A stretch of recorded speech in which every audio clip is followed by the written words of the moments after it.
Depuis des années, de nombreuses catastrophes météorologiques extrêmes frappent l'humanité, comme les inondations catastrophiques de la vallée de l'Ar en 2021 ou le tremblement de terre à la frontière entre la Turquie et la Syrie en 2023. Ces événements météorologiques sont associés au changement climatique provoqué par l'homme, dont nous, simples citoyens, et l'industrie serions principalement responsables. Une autre cause importante doit toutefois être mise en avant. Des substances chimiques dangereuses se trouvent dans notre atmosphère. Mais comment y parviennent-elles et comment affectent-elles notre vie? Il s'agit de la géo-ingénierie qui, officiellement, lutte contre le réchauffement climatique, mais qui intervient fortement dans notre système climatique. Nous résumons ci-dessous des aspects importants du documentaire Géo-ingénierie solaire, la guerre secrète. Des aspects qui permettent une nouvelle prise de conscience des véritables grands pollueurs du climat. Que sont les chemtrails et d'où proviennent-ils? Une partie de la géo-ingénierie consiste en ce que l'on appelle les chemtrails, de fausses traînées de condensation qui apparaissent souvent de manière croisée dans le ciel. Le mot chemtrails, traînée de condensation chimique, est d'origine militaire et se trouve dans le Space Preservation Act, une loi sur la protection de l'espace recommandée pour les programmes modernes de modification du climat aux États-Unis. Il est également question d'une commission spéciale chargée de coordonner les mesures de géo-ingénierie destructrices du gouvernement avec les autorités, les universités et les indépendants. Le documentaire poursuit. En 1995, la marine américaine a entrepris une vaste étude comprenant des dizaines de documents sur des techniques spécifiques de conception d'un contrôle global. Ce document est connu sous le nom de « Owning the Weather in 2025 », c'est-à-dire la maîtrise du climat en 2025.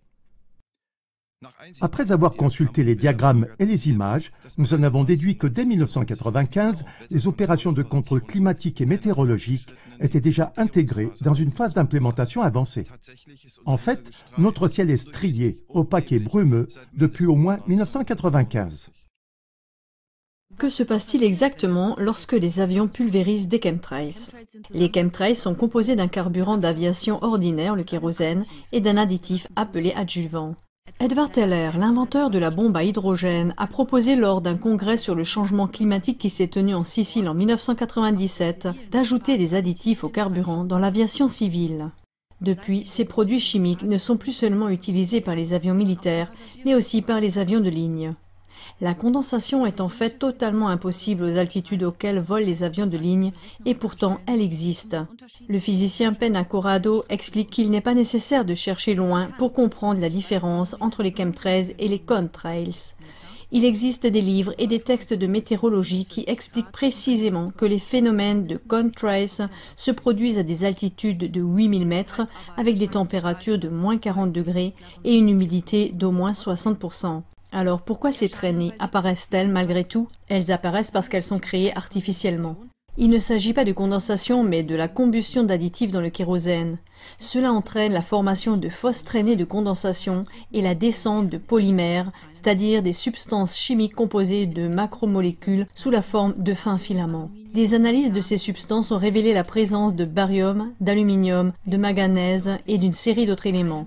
Les biologistes précisent qu'il ne s'agit pas d'éléments normaux de l'atmosphère. Ce qu'on appelle les chemtrails ne sont pas un phénomène naturel, mais artificiel, confirme-t-il. Comment les substances des chemtrails affectent-elles notre santé?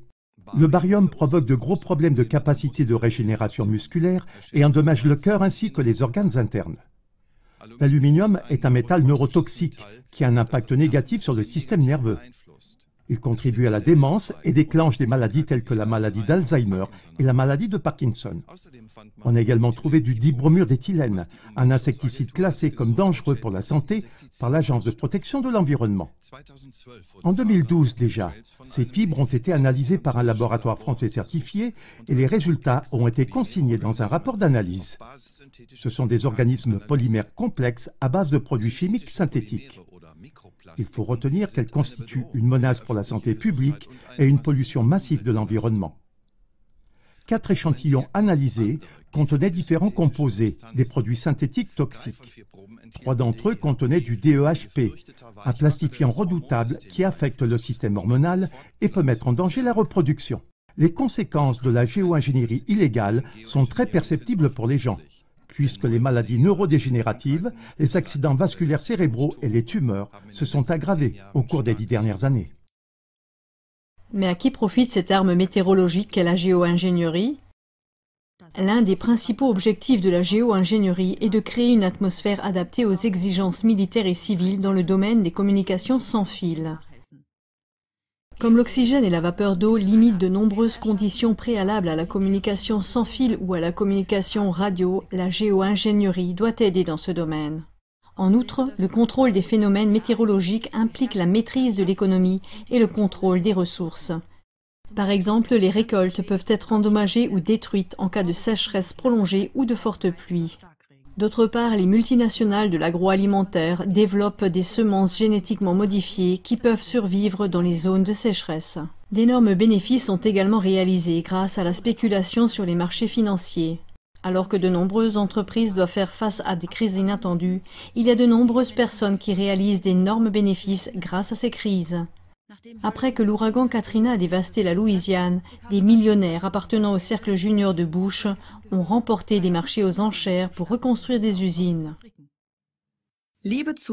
Chers téléspectateurs, alors que les médias de masse, les pseudo-scientifiques et les politiciens interprètent unilatéralement le changement climatique d'origine humaine au détriment du simple citoyen, on s'obstine à passer sous silence l'utilisation de mesures visant à modifier le climat.